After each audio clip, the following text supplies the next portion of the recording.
How many remember your cost approach class? I remember. Class. Huh? I remember the class. What do you remember from the class? You detail it. It was in Dallas. It could have been part of a class 2, or a 201, 202, or a 203. We had 203. I didn't So we anyway. get 203. Okay, for this section, your level 3 exam will have 19 questions. Level 4 will have 23 questions. That's kind of weighted, whoa, way too fast. 4 cost approach methods. As a replacement cost, new, less depreciation. Reproduction cost, new, less depreciation. I call it hysterical cost, they call it historical cost, or a trended historical cost. There's some major economic principles underlying the cost approach. First principle is the principle of substitution. Market value of property tends to be set by the cost of acquiring a fully comparable substitute property, assuming no cost of delay in acquisition. Therefore, replacement cost new tends to set the upper limit of the value. So we're kind of substituting what it costs to build a new one for the one we're trying to appraise. We'll also kind of touch on the principle of contribution. The value of any improvement to a property is measured by the amount it would contribute to the value, not necessarily how much it costs. You know, some people make some real strong arguments about super adequacies. That $1 million swimming pool is going to be a what? Super adequacy. It's not going to be typically everybody's cup of tea. You know what I'm saying? And there'll be something wrong with it, I'm sure, when it gets finished. But anyway, so anything that costs a lot of money, when they get finished, there's all kinds of problems in them, especially in commercial, residential, or industrial. There's also the law of increasing, decreasing returns. Increments of agents' production will have greater value. Market as though demand, over improvement, or oversupply, or cost become prohibitive, and the market will not bear the cost. It's like that super adequacy, maybe it's kind of overbuilt for that. There's no demand for that over improvement. Also talk about the principle of anticipation. It's talk about the value is created by what the buyer, potential buyers, expect as to future benefits. Just talk about how many of y'all would like to have an in-ground pool in your backyard? See, not everybody's crazy about that idea. See, I'm not a crazy. I got a 4 foot above ground. Every one of the grandkids can pretty well bob or stand up now. Okay, so everybody's pretty safe. My wife let have an in-ground pool. You know why? I get to clean it. She wouldn't worry about it a whole lot. You know, I'd be the person cleaning the pool. So, in her mind, it's good for the grandkids, and we can take care of it. Okay, so it's a win-win for her. I see it as another maintenance problem. We got a bunch of trees, a bunch of leaves. I'd be concerned about a grandkid drowning. Okay, and the 4-year-old, they have a pool at their house. She's like running and jumping in any time of day. Just run and jump in, and you got to hope that you around when she jumps in. She knows somebody's gonna come get her though. Not a good thing. She's learning to swim, but not on my watch. Okay, but anyway, so there's principal anticipation. Here's the steps of the cost approach. Question that always seems to come up when we're testing is, what's the first step in the cost approach? Estimate land. Estimate the land value, right? We're supposed to estimate the land or the site value as if it's vacant and available to be put to its highest and best use. And then we got to estimate the RCN, or the cost of the new of the improvements as of the appraisal date, including direct cost, within the indirect cost, the brick, sticks, and the mortar, the indirect cost, engineering, stuff like that, and then the entrepreneur profit from the market analysis. Estimate the total amount of depreciation attributable to physical deterioration, functional obsolescence, or external or economic obsolescence. Subtract total amount of depreciation from the total cost new. The primary improvements arrive at a depreciated value of the improvement. And estimate the total cost new of any accessory improvements and side improvements. And estimate deduct all depreciation from those, and add that site value and that land value together to get an indicated value of the cost approach. So it's pretty straightforward. There's just lots of things that go along, from land value to RCN new, depreciation, again, the total big monster in itself, total depreciation, depreciation from RCN, value of the amenities, you know, the pool, the metal building, the detached garage, there's several things that can go into there as to how much they're worth, and add it all together for the cost approach. There's some terms, some of these would be actually redundant, what we've already done. We'll try to cover them. I think sometimes things are redundant to help us understand it better. Everybody is pretty well aware of the 4321. The front 25% is 40, 30, 20, and 10. Like I said, the question is, say, what's the back half of the lot worth? What's the back quarter of the lot worth? What's the middle half of the lot worth? There's several ways I can word this into a question by giving you a value. You guys say, okay, not the front, not the back, it's the middle. Or it's the back, not the middle. So just kind of read the question carefully. Breakdown method divides depreciation into various components for the building. I know y'all can't wait to do that problem again. How many of y'all know that problem? Breakdown method depreciation. Y'all remember that? When y'all see it, y'all gonna scream, I bet. The one with the 2 columns? Yes. Nobody likes that column. Oh, Huh? In here? Yeah. We did it in here. It's right over. Where's it at? Well, maybe not. Okay. We'll get it in a minute. I'll do the thing, it won't stop, and it stop. We'll get it in a minute, but we'll work that problem enough times to give you a certain degree of confidence about it, okay? I have probably 3 or 4 extra problems. There's a problem in the book, problem at the back of the book, there's a problem in the review portion on Thursday.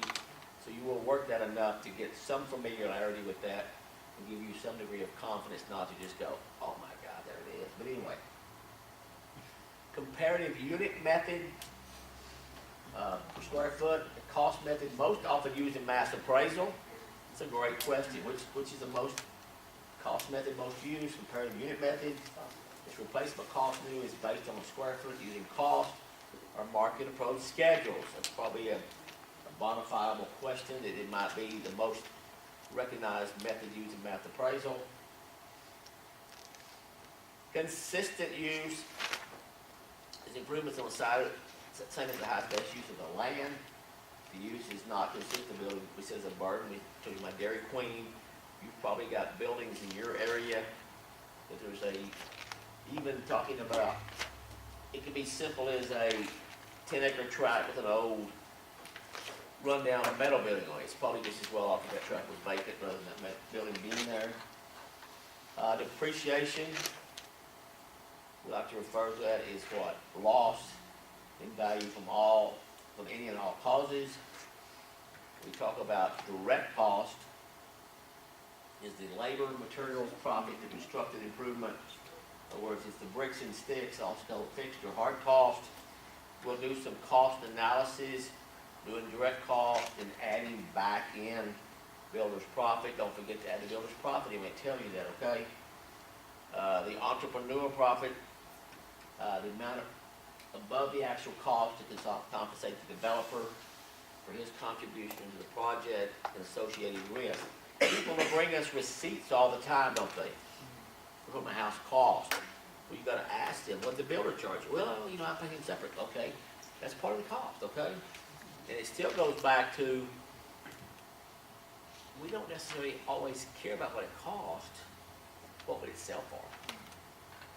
If they come in with some ridiculously low number, I mean, like we get a house built for $55 a foot, well, my next question is, will you build me one for that? I want you to build me one. I can sell it for lots of money. I'm dead serious. I mean, if somebody can build a house $55 a foot, we need to buy some of those. Because the bank will loan us money, and we can sell and make money, and we'll do something else for a living then, you know what I'm saying? But if it's that ridiculously low, we wanna sign, we sign up for this guy, okay? Well, we want to, it's our hum on, it's on the heels a little bit, gets you a little toehold in the discussion about, they really don't build them this cheap, okay? Anyway, it happens sometimes. External, internal depreciation, external incurable depreciation.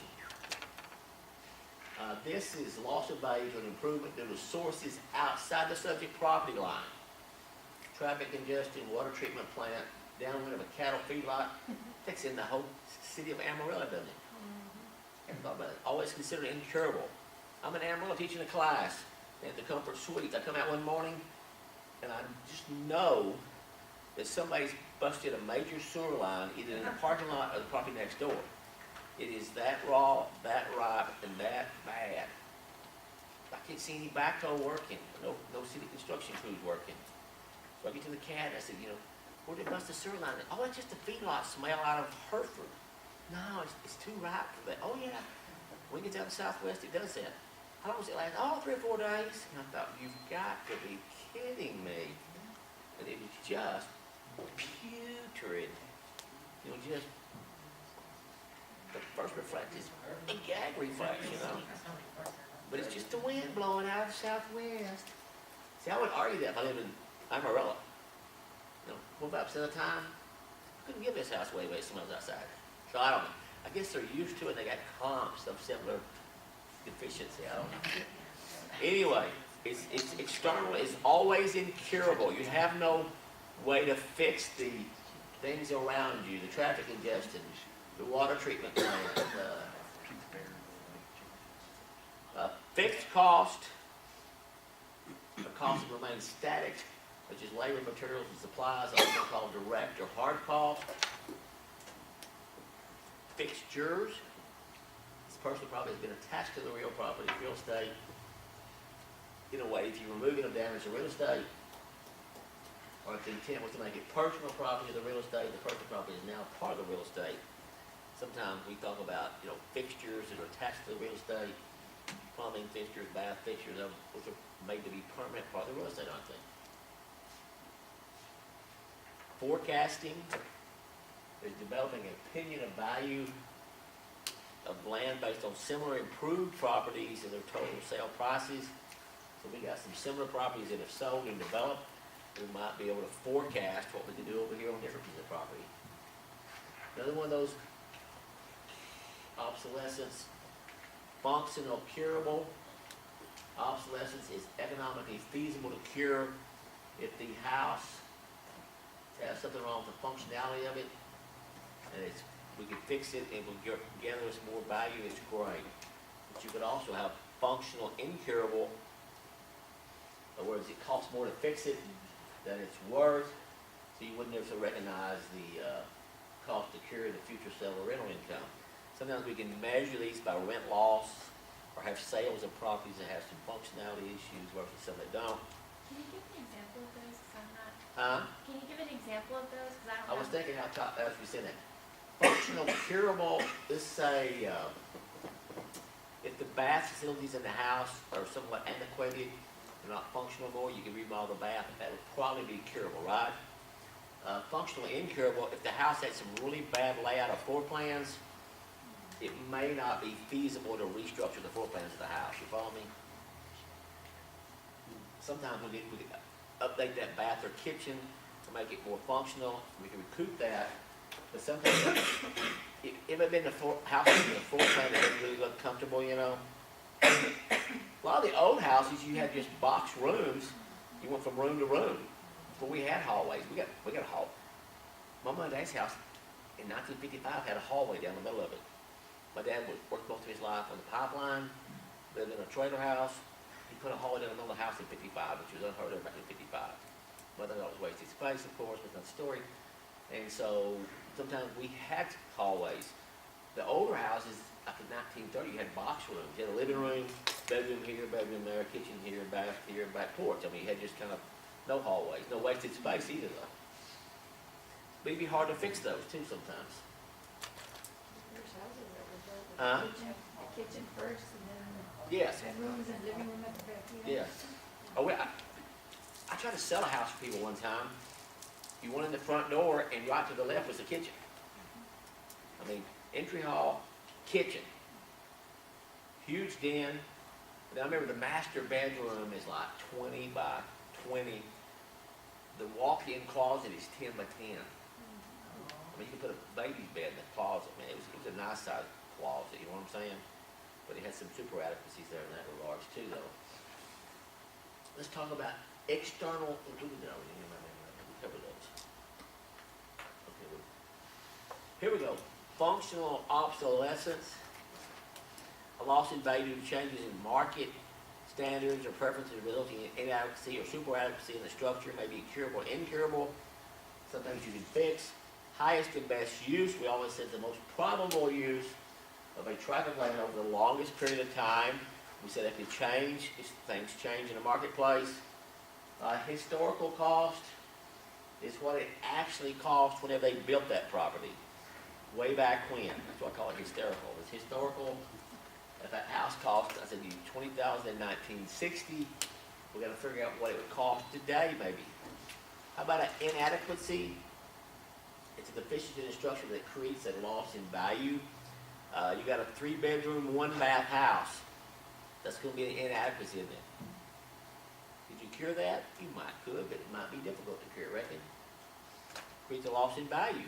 3-bedroom, 1-bath house doesn't appeal to a lot of people, does it? You got to go, you got to go. You don't want to wait.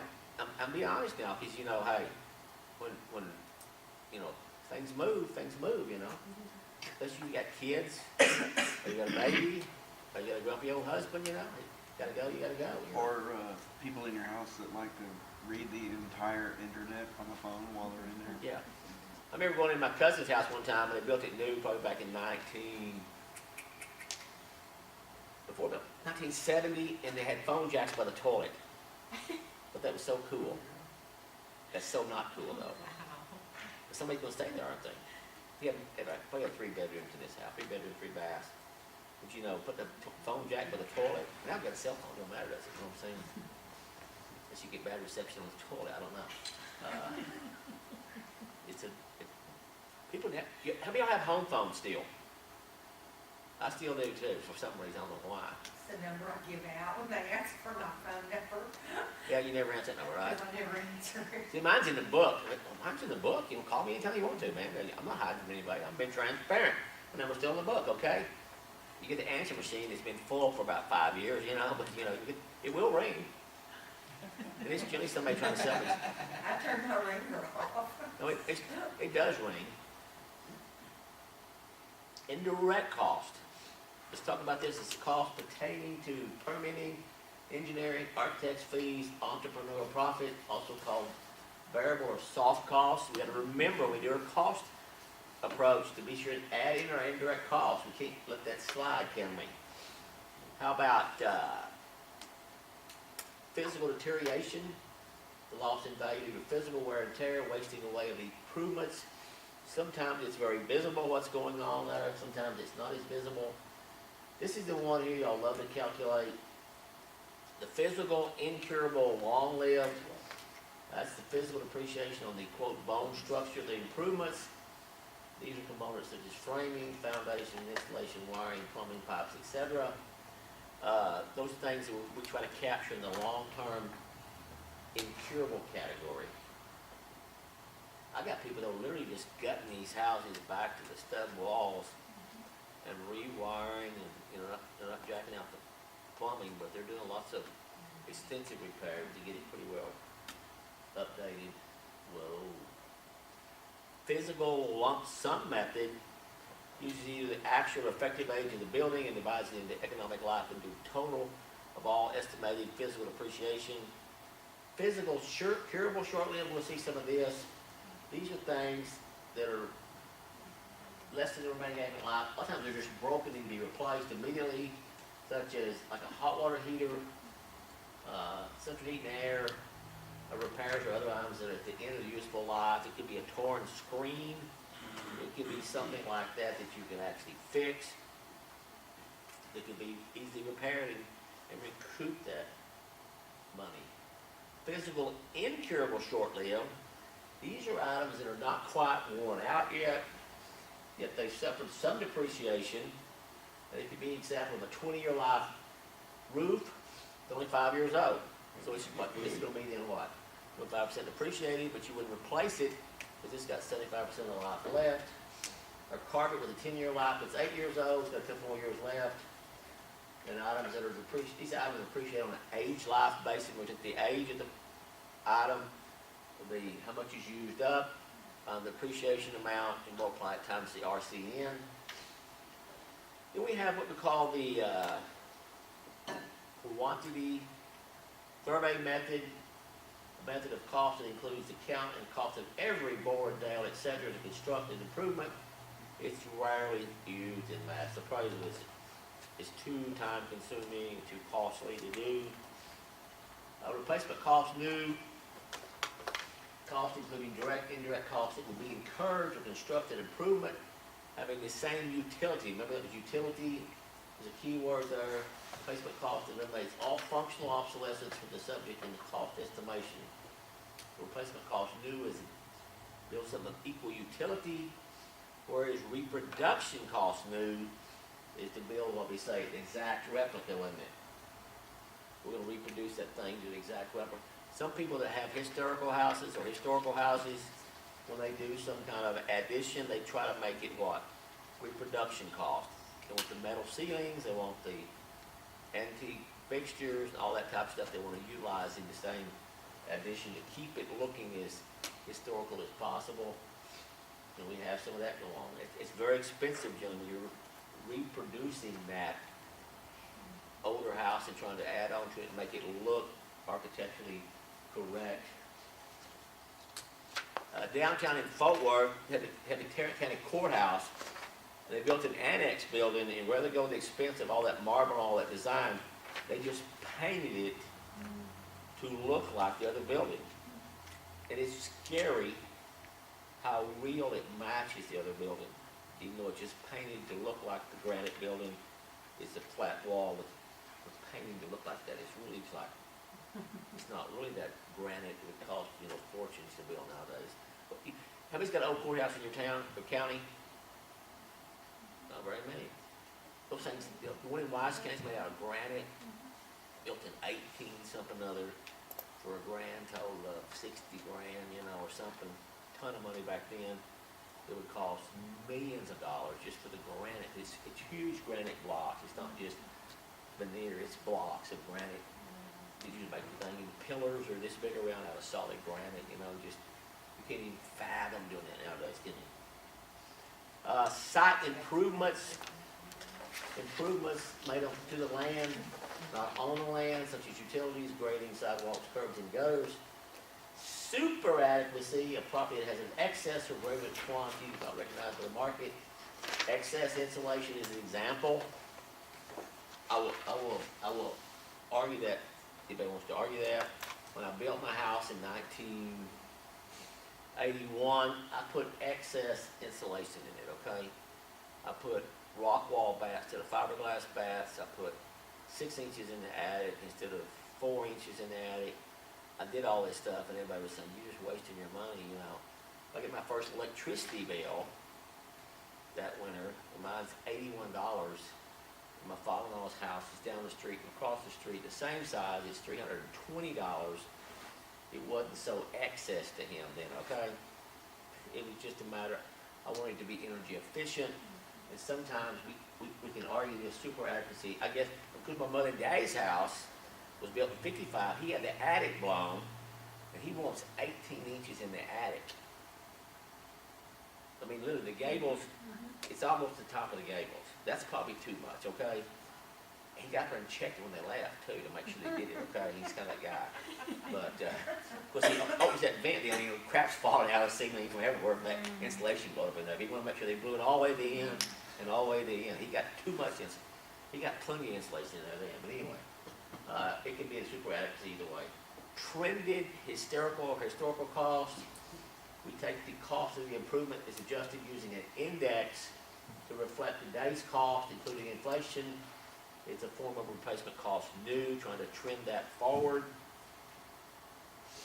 The unit and place method The cost method estimates value on specific components such as walls, foundation, roofing on a per unit basis. These values may be summed to estimate the total value of the improvement.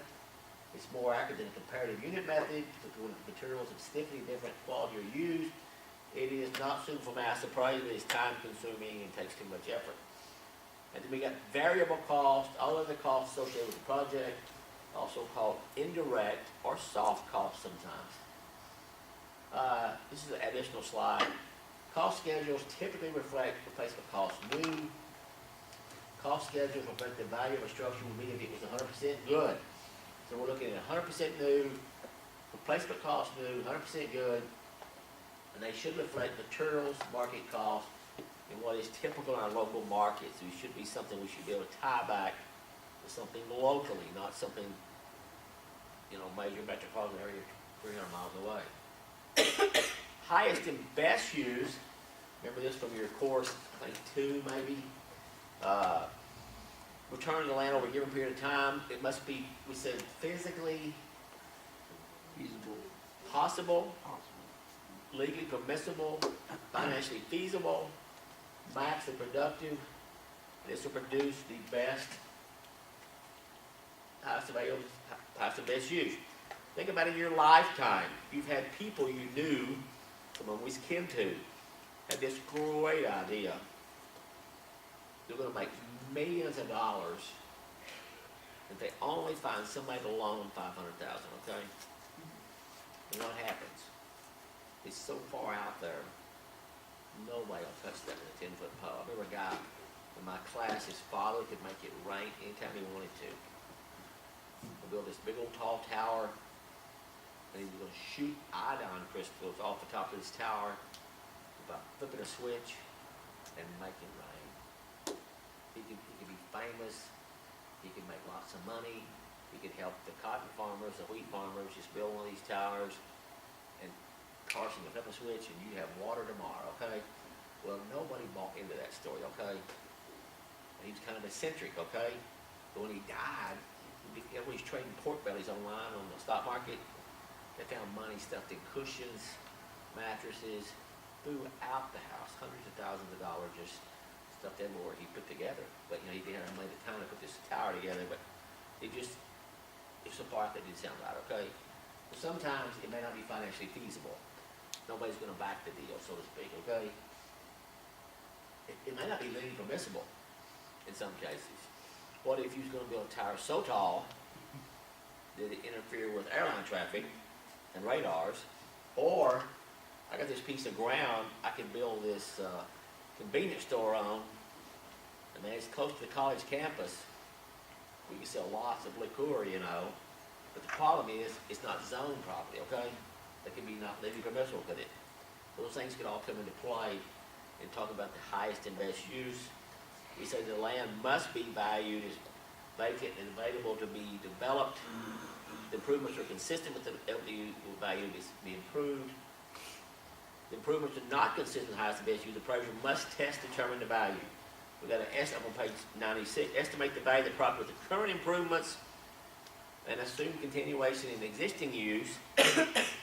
Estimate the value of the property as vacant and subtract the cost of leveling it off, or if the current improvements can be modified to convert to highest and best use, examine the value as if modified and subtract the cost to convert that to a modified value. This test produces the highest and best use. And we got to remember special use evaluations such as timber, ag timber, parkland, airport access property, ignore highest and best use. Controlled by the tax code is appraised as the income approach. Those are called, maybe in class you had talk about jurisdictional exceptions. We took an exception to what the law said and did these by different methods. A little bit about land value estimate.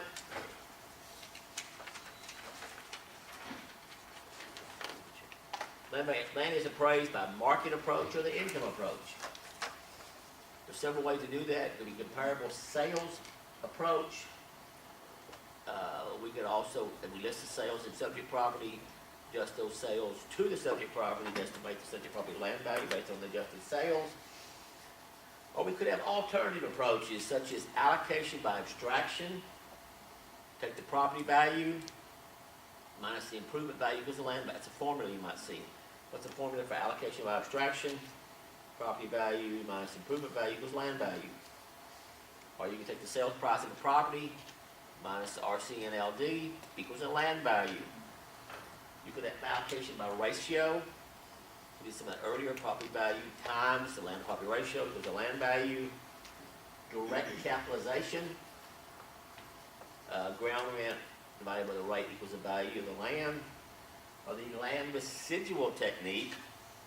Land income divided by discount or return rate gives you a land value. Those are all potential formulas, also potential ways to calculate a land value. We're going to work some practice problems for those. Improvement valuation. Whoa.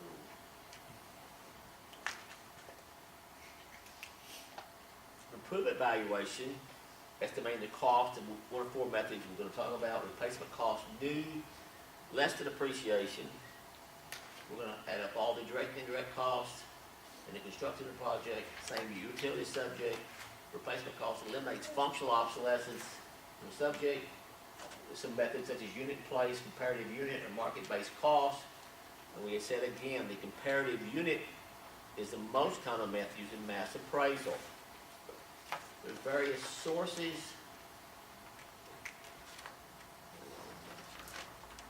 There's various sources for our replacement cost. Those can come from market-based cost estimates, RCN using sales, current sales, sufficient land sales, properties recently inspected, and accurate contributory value of amenities or additives. Some sources become cost manuals, Marshall Swift, RS means, can also be adjusted to the local modifier. The bottom of your page 97 has an example. This is sale price of the improvement, nothing on. Shows you the example, 2,000 square foot building times $75 a foot, 7550 equals 151,000. Depreciation from all sources is 35% or 65% good. Means that estimated value is 98,150. We can take market-based cost estimate. We can take the sales price of the improvement, and this goes to find the estimate of replacement cost improvements using sales. We did this earlier a little bit on that schedule. Probably should have inspected recently to correct currently estimate depreciation. Market comparisons estimate the contributory value of additives, improvements that are not part of the improvement, and need to be accurate, assuming that all the information is available. This is the best method to check national cost schedules against local market. If you got Marshall Swift telling you one thing, you want to see, make sure your local cost is reflecting that. So it gives us an example here. Sales price of the improved property is $100,000. It sold 12/13 of 2017. We said it's 80% good. The value of all the additives on January 1st of 2018, day later, $7,500. And that land value is worth $20,000. That living area is 1,500 square foot. This is a great example to look at and hang on to. And the only problem is you got to remember to divide there. So the sales price is $100,000. We had no time adjustment. The time adjusted sales is $100,000. We back out the land, back out the additive to get the RCNLD. And then we have to do what here? Have to divide by the percent good to get the RCN and divide by the square footage to get an RCN per square foot of $60.42. We did some of those before lunch. It's a real straightforward formula. The main thing that everybody wants to multiply here, because we have depreciation, we want to multiply. We're trying to take that depreciated value, RCNLD, up to an RCN, so we got to eliminate that depreciation percentage, okay? Everybody kind of cool with that? Then we have reproduction cost, less depreciation, the cost of constructing a replica. We do reproduction cost. Then we can take the, when it cost new, when it was built, including all functional, obsolescent, using similar materials, construction standards, calculation is the same as replacement cost new, except reproduction is not used for replacement cost. When we take the historical cost, the actual cost of an improvement at the time it was constructed, then we trend that historical cost forward. The cost of improvement that is adjusted using an index to reflect today's cost, including inflation. Appraisers use known as cost indexes such as Marshall and Swift, Turner Construction, ENR, BCL, Trinity Cost Analysis. And here's an example. The okay,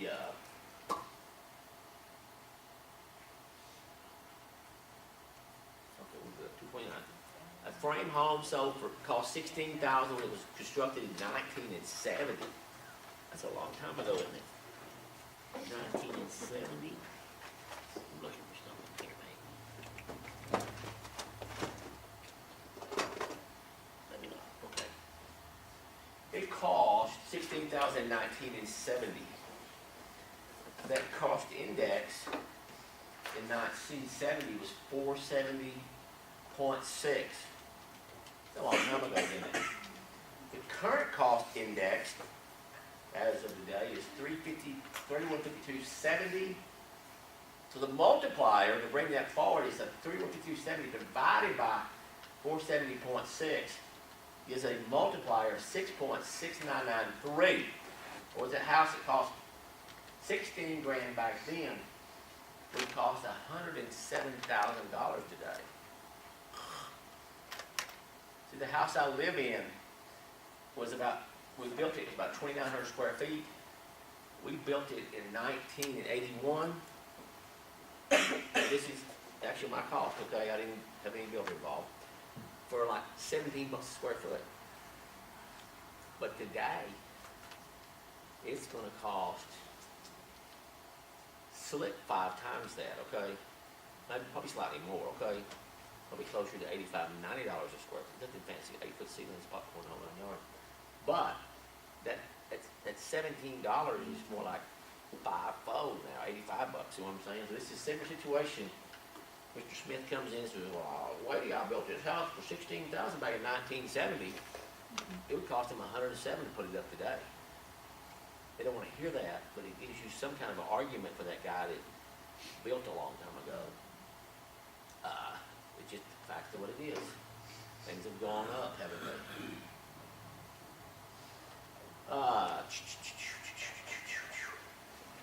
And we go on a little further here at this house. Then if the house had an effective age of 30 years, economic life of 50 years, the improvements would be 60% depreciated, 40% good, and construction cost depreciation. This house would still be worth $42,879, which is almost 3 times what he give for it, even today, because of the fact that it's been depreciated out. It's kind of hard for people to swallow that sometimes. But that's life. That's life. That's all I'm going to, I think. Anyway, let's talk about. Let's see what we got here. Ooh, we're gonna wait for the big bunch.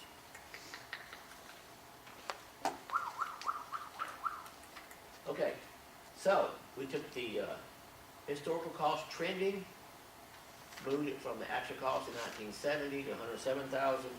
We still went ahead and applied the depreciation at 40% good. Even though he paid $16,000, it's worth $42,000 today. Let's talk about, whoa.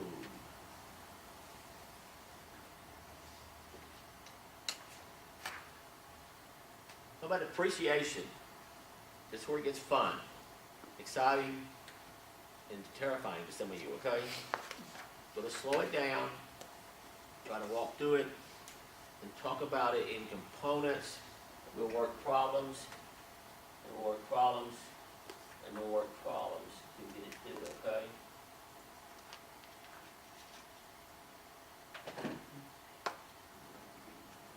You get emails from people you know it's phony. This email's from Debbie Best. That sounds phony, doesn't it? I got the email this morning about the guy trying to qualify for the 3-acre truck farming exemption. 3-acre minimum for a truck farm patch. We found notes from my former appraiser, sent that to him, by the way. I never heard of a 3-acre minimum for a truck farm, have y'all? But anyway. I guess you want to explain that away then, won't we? Okay, depreciation. Let's talk about physical depreciation is a loss in value due to physical wear and tear on improvements. You know, as it rains, as the sun shines, the house fades, it paints, the wood cracks. Those are physical, curable things that are happening to the property.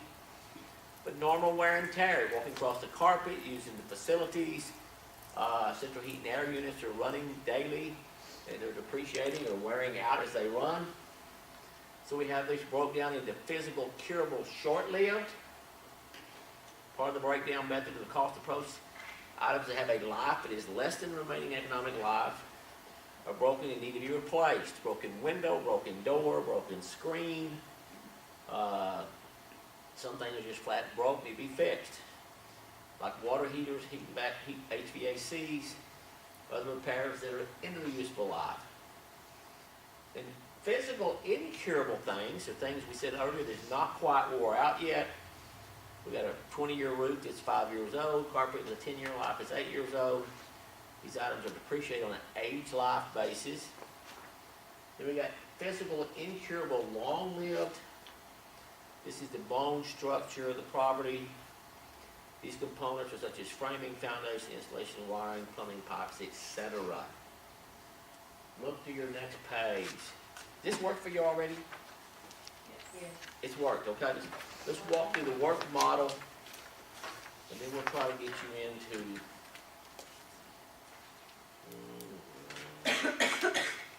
we're almost to the practice questions anyway. You'll catch one there, but what I'll do in the meantime while you're working the practice one, I've got several, I guess I'm gonna do it on the board. Sometimes it's better if I make you all a paper copy maybe. I don't know, we'll see how it works. Look at here, this is the physical depreciation breakdown method. Remember this is class 2? You probably didn't like this problem, did you? I'm gonna be brutally honest with y'all. I didn't have this when I had class 2, okay? This wasn't around, I don't think. I don't remember this part, okay?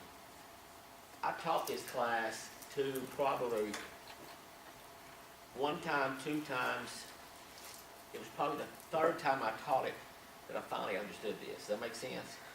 So I'm expecting y'all to understand it now, okay? But I went through the motions of doing it. I knew how to do it.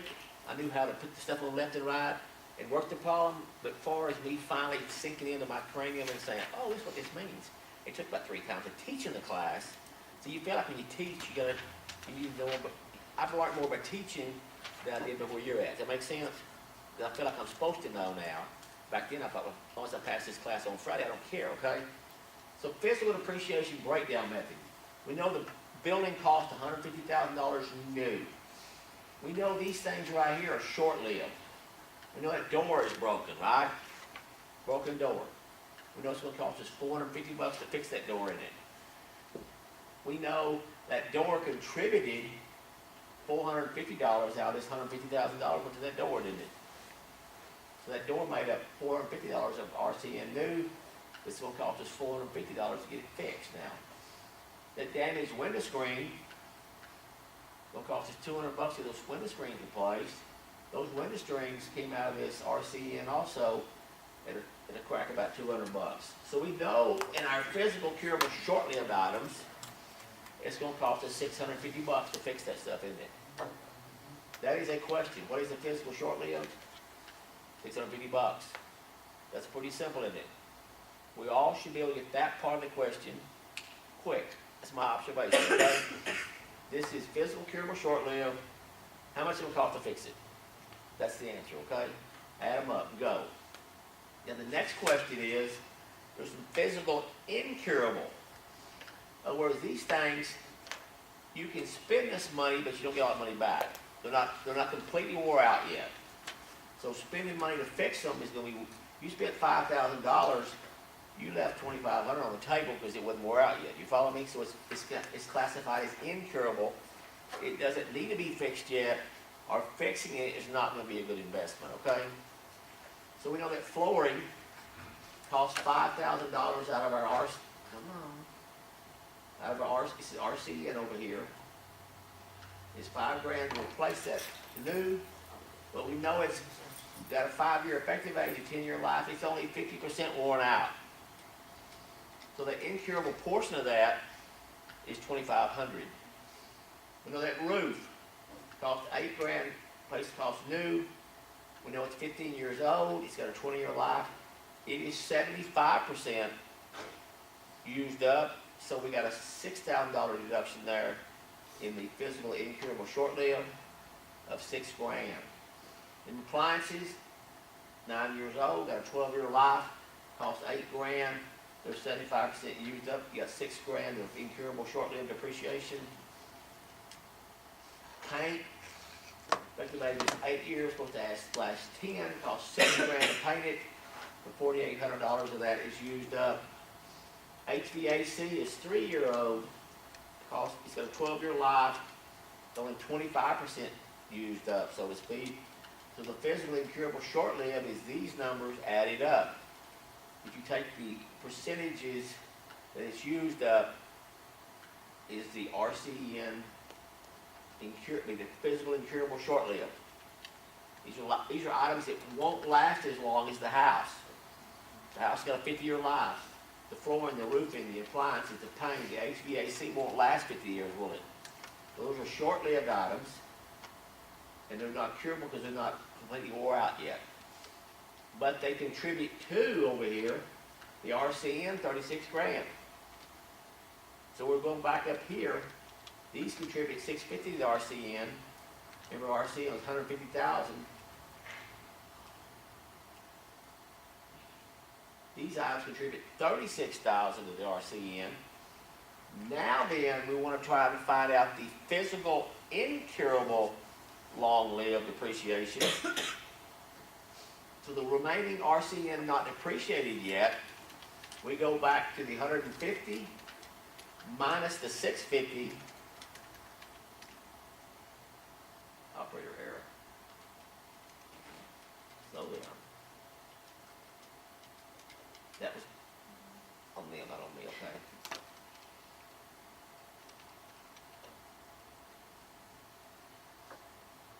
It's not me again. Let's fast forward. Okay, come on. Just go up there. Let's get my little thing out before it's over. Okay, back up. Here we go. 150 minus the 650 minus the 36,000 equals 113,350. Everybody follow that?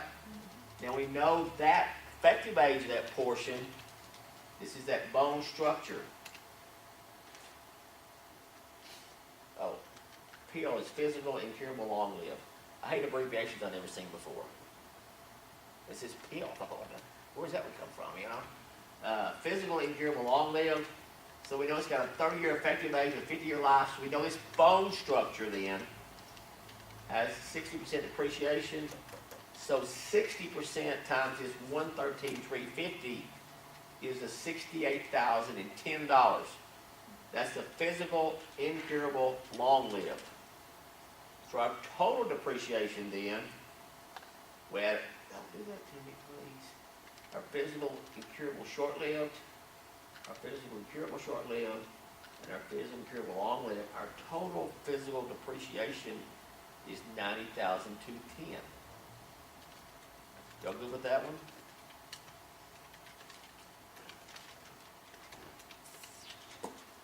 Now follow all the way through. We got a practice problem here in a minute, and I will produce at least one more practice problem today, okay? That'll give us more practice problems for Thursday. We'll work at least 3 of these, possibly 4 of these before we leave here, okay?